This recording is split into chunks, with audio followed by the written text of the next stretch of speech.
ఏదైనా చేయడానికి, లేదా ఆయన ఎవరినన్నా ఎవరితో ఫ్యాక్షన్ గొడవలకి వెళ్ళాడా? లేదే. శత్రుత్వం అంటారా? పవన్ కళ్యాణ్తో జగన్ శత్రుత్వం కంటే చంద్రబాబుతో జగన్ శత్రుత్వం ఎక్కువ.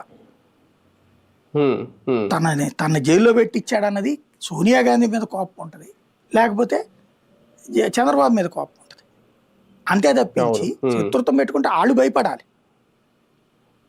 అలా వదిలేసేసి వీళ్ళు ఎందుకు ఫీల్ అవ్వాలా? కానీ ఇక్కడ విచిత్రం ఏంటంటే సార్, 2 రోజుల పాటు జరిగిన ఎపిసోడ్లో ఇక్కడ ఎస్పీకి ఫిర్యాదు చేసేసారు, డిప్యూటీ సీఎంఓ అఫీషియల్ ట్విట్టర్లో పెట్టేశారు, మొత్తం న్యూస్ ఛానల్ హడావిడి అంతా అయిపోయింది. చివరికి ఆ వ్యక్తి తనకు తాను వచ్చి వీడియో చెప్పుకునే వరకు జనసేన పార్టీకి సంబంధించిన వ్యక్తి అనేది ఎవరు బయట పెట్టలేదు. అంటే అది అక్కడ ఏం డ్రామా జరిగింది అనేది అర్థం కావట్లేదు. ఎందుకు సైలెంట్ గా ఉన్నారు? కనీసం పాస్ ఇచ్చిన వాడికైనా ఆయనకైనా తెలుస్తుంది కదా, ఆయనైనా వచ్చి లేదు మన పార్టీ కార్యకర్త అని చెప్పాలి కదా. పవన్ పార్టీలో ఉండే ప్రాబ్లం ఏంటంటే లీడర్ కి కేడర్ కి మధ్య అనుసంధానం చాలా తక్కువ. వీళ్ళేమి 50 ఏళ్ల పార్టీ కాదు కదా. ఈ 14 ఏళ్లలో వెనకాల ఎక్కువ తిరగడం బిగినైంది ఈ మధ్యన.